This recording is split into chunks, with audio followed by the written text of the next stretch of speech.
and at the very least learn something about economics. Brother Akbar comes before us every first Sunday and charitably gives his time to share his knowledge on economics and finance. We should take advantage of that knowledge being given to us. To be able to survive in this economy, we need to understand how economics works on the small scale in our homes, in our community, and on a large scale, so that we know why the politicians and the corporations are making the decisions that they do in regards to economics. Although there is a saying that ignorance is bliss, bliss only lasts until you get hungry or go homeless.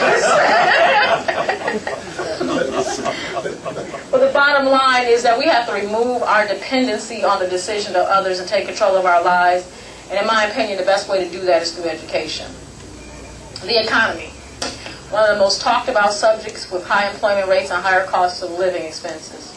In this election year, whichever candidate can market themselves as being the best in regards to dealing with the economy will probably win. Continuously, we hear about corporations closing or leaving the country, and of course, those of us that are employees rather than employers are concerned.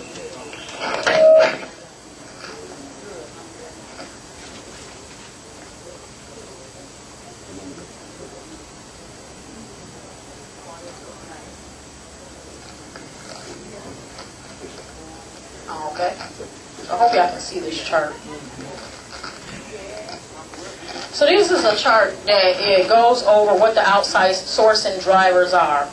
Why is your corporation or the place that you work for outsourcing or going to other countries? Now, one of the main reasons is to reduce operating costs. Now, I don't know how many of you are familiar with economics, but I'm sure you probably can figure out just through common sense that labor is your main operating cost. And when we talk about labor, we're talking about working. And so if 95% of the reasons why you leave is because of labor, then we have to figure out what we have to do to make sure that we stay competitive.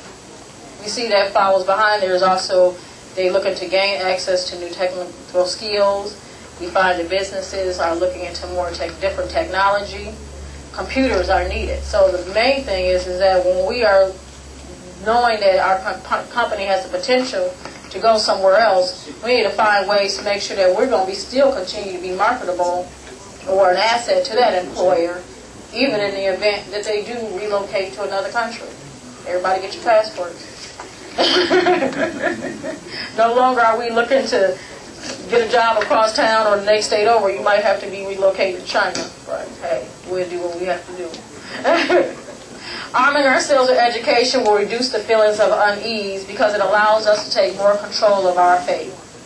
We are fortunate to have a president who understands the importance of education. He has increased the dollar amount of Pell Grants. He's made the FAFSA application easier to complete. He has allowed more people to take advantage of it. Before, there were so many restrictions. Now they've raised the limit so that more people, no matter what your income, are allowed to take advantage of it. You have more than one child, or if you yourself are going to school, as I'm getting ready to do, I made sure, hey, there's 2 of us going to college. We need some money. Help me out here. But those things are there for us, and it's easy to get this information. It's not something that they're hiding from us. Education is no longer, knowledge is no longer something that's being hidden from us, because regardless of how the rich want to stay rich, they also still do realize that they are going to need some assistance from everybody else in this communication. He's also providing more funding for institutions like GSU and area community colleges to provide programs like the dual degree program. And I'm going to go into more detail about what the dual degree program is shortly later on in my program. I'm a participant in the dual degree program, and I've been benefited significantly. Prior to being part of DDP, I was enrolled part-time. And being involved in this program, it has involved me a lot of guidance in course selection. When I first went back to school, I only went part-time. I was like, I want to get my feet wet. I'm not going to have time to do all this. I work full-time, the demands of family and everything like that.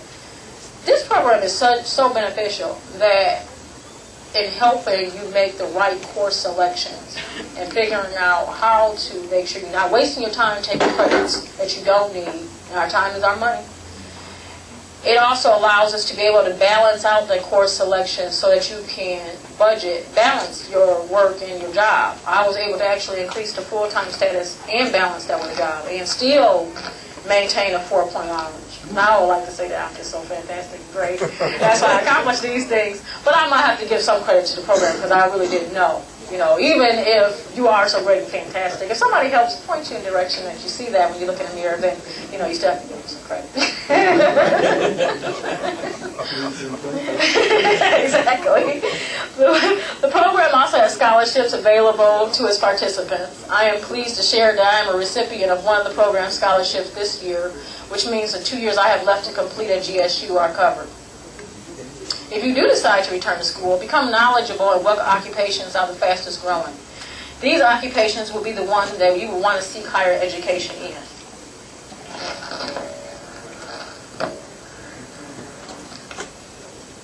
Ooh, now you got to go back.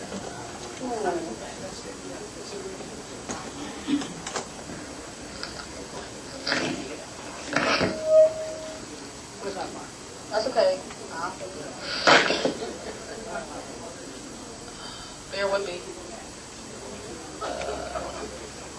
Well, now it moves nicely. You have to find the right spot. Okay.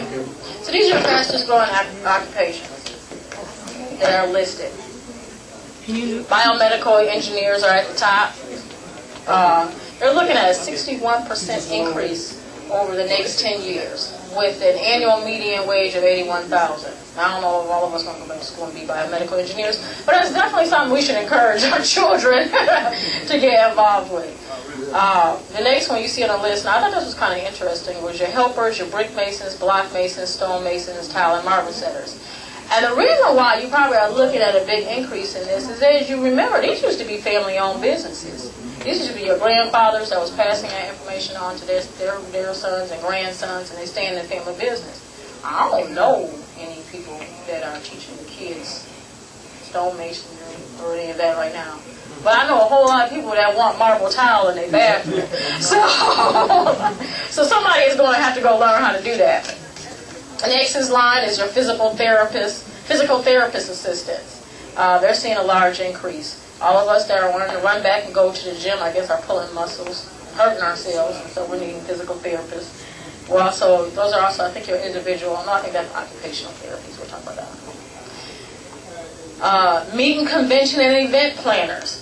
You individuals that have been involved with the Mosque Cares, convention planning, and Savior's Day planning, brushing up on your skills, you individuals are looking at a 43% increase over the next 10 years. Even if, now this one is actually a good one, because you don't have to go and get a degree in project planning. You can go take a class that's probably $99 at your local community college just to teach you how to do a project management, use that software, and go event planning. You know how much me and my husband just paid for wedding planning?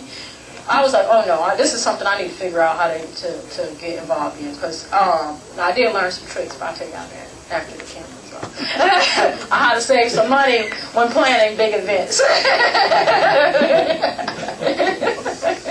It's not illegal. I gave it to the police. They liked it.